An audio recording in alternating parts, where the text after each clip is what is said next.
प्यारे बच्चों, आइए हम इस सबक के या इस नज़म के जो शायर है कंवल डबायूवी उनके बारे में मालूमात हासिल करते हैं। इनका असल नाम काजी शमसुल हसन था और ये अपना तखल्लुस कंवल नाम से लगाते थे। इनकी पैदाइश हुई थी 5 मार्च 1919 को उत्तर प्रदेश के बुलंदशहर में और इनकी वफ़ात हुई थी 5 अगस्त 1994 को। तो ये कमल दबाए हुए है। इनकी जो पैदाइश है इनके ननिहाल में हुई थी, किस्सा बहजुई ज़िला मुरादाबाद में। और इनके वालिद जो है वो कस्बा डबायू ज़िला बुलंदशहर के मशहूर वकील थे और वहाँ के ज़मींदार भी थे। जब कमल 10 साल के थे तो इनके बाप का साया सर से उठ गया, यानी इनके वालिद का इंतकाल हो गया और ये यतीम हो गए। कमल डबायूवी ने 15 साल की उम्र में ही कौमी तहरीक में हिस्सा लेना शुरू कर दिया। यानी कौमी तहरीक जो उस वक्त चल रही थी, मुल्क को अंग्रेज़ों की गुलामी से आज़ादी दिलाने की, तो उस तहरीक के अंदर भी आपने हिस्सा लिया। आप इस तहरीक के अंदर कूद पड़े। कंवल डबायू को अपने वतन से बहुत ही मोहब्बत थी, बेइंतहा इनको वतन से, मुल्क हिंदुस्तान से, भारत से बहुत प्यार था, बहुत मोहब्बत थी। यही वजह है कि इनकी नज़मों से हुब्बुल वतनी दिखाई देती है, यानी इनकी जो नज़में हैं उनसे हुब्बुल वतनी झलकती है। यानी इन्होंने अपने मुल्क भारत के लिए जो जंग आज़ादी में हिस्सा लिया, तो वही चीज़ें इनकी नज़मों में भी झलकती है। तो अगर आगे हम इनकी जो नज़म पढ़ेंगे, मेरा हिंदुस्तान वतन, उसके अंदर भी इन्होंने अपने अजीम मुल्क भारत और हिंदुस्तान के का एक नक्शा हमारे सामने पेश किया है। तो आइए नज़म पढ़ना शुरू करते हैं। मेरा हिंदुस्तान वतन। Class 7th, subject Urdu. किताब का नाम जान पहचान। पब्लिशर राजस्थान राज्य पाठ्य पुस्तक मंडल जयपुर। सबक नंबर 1, मेरा हिंदुस्तान वतन। और इसके शायर हैं कंवल डबायू। पहले मैं इस नज़म को पढ़ूँगा और आप भी मेरे पीछे पीछे इसको दोहराना, फिर मैं इसकी तशरीह और खुलासा बयान करूँगा। तो चलिए शुरू करते हैं। मेरा हिंदुस्तान वतन।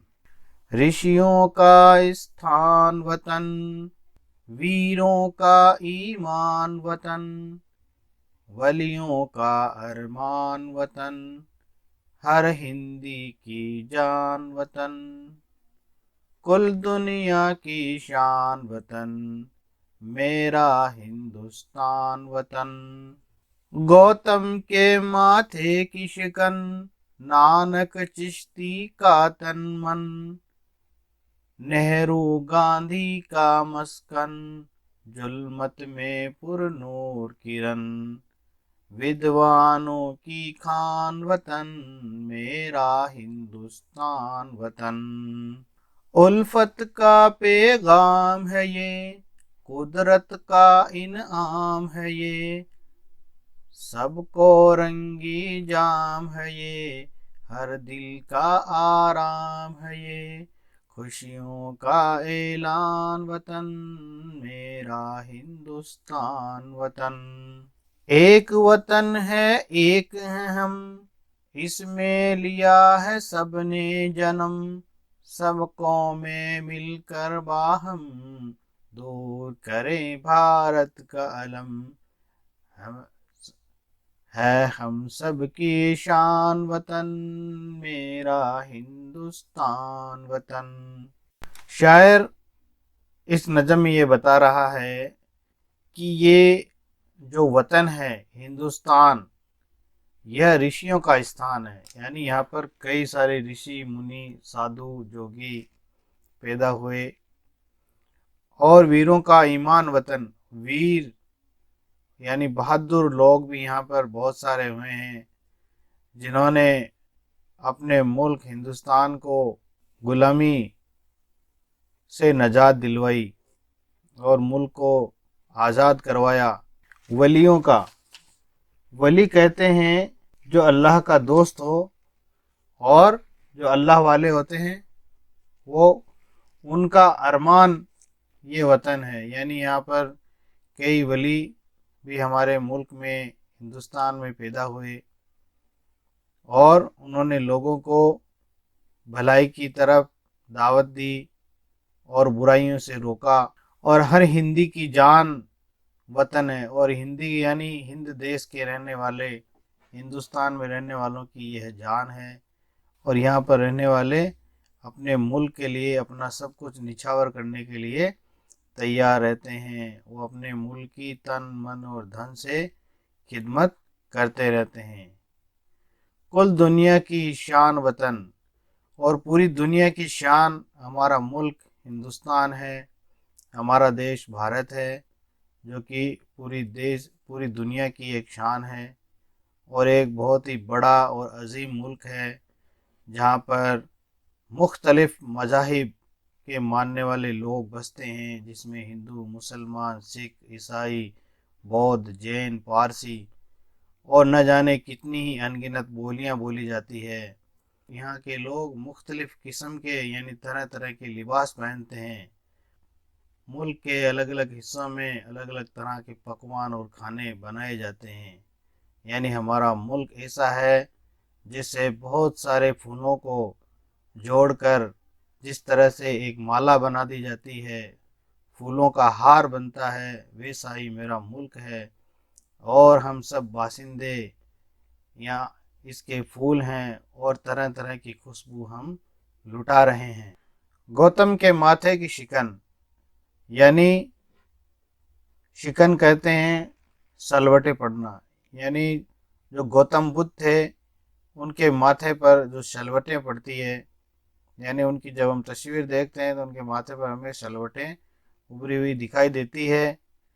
और नानक चिश्ती का तन मन, और नानक यानी गुरु नानक जो है वो, और चिश्ती यानी ख्वाजा माइनुद्दीन चिश्ती का तन मन है। यानी वो भी इसी मुल्क के बासिंदे थे और इसी मुल्क को उन्होंने अपना घर बनाया, अपने काम करने की जगह बनाई।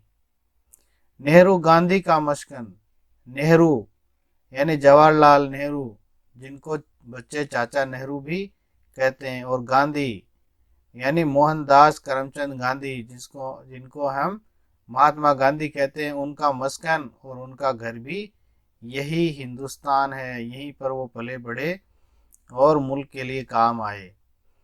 जुल्मत में पुर नूर मत वतन, जुल्मत कहते हैं अंधेरा और तारीकी छा जाना, और पुरनूर होता है नूर से भरा हुआ, रोशन, चमकदार। तो हमारा मुल्क एक ऐसी जगह है जो कि अंधेरे में भी चमकता है, पुरनूर है, रोशन है। विद्वानों की खान वतन, विद्वान यानी जो पढ़े लिखे लोग, समझदार लोग होते हैं, उनकी खान है। बहुत सारे लोग हमारे मुल्क में इस तरह के लोग बसते हैं जो विद्वान है, और ये इसको विद्वानों की खान कहा गया है।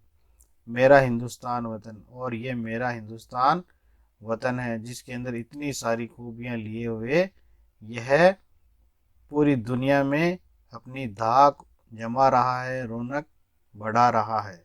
उल्फत का पैगाम है ये, उल्फत यानी प्यार और मोहब्बत का पैगाम मेरे मुल्क से दिया जाता है। और यहाँ पर संस्कृत जबान का एक जुमला भी मैं आपको बता दूं, वो ये है वसुधैव कुटुंबकम, यानी पूरा का पूरा ही दुनिया मेरा घर है, मेरा कुंबा है, मेरा कबीला है। यानी सबसे मिलजुल कर रहने का इसमें एक पैगाम दिया गया है।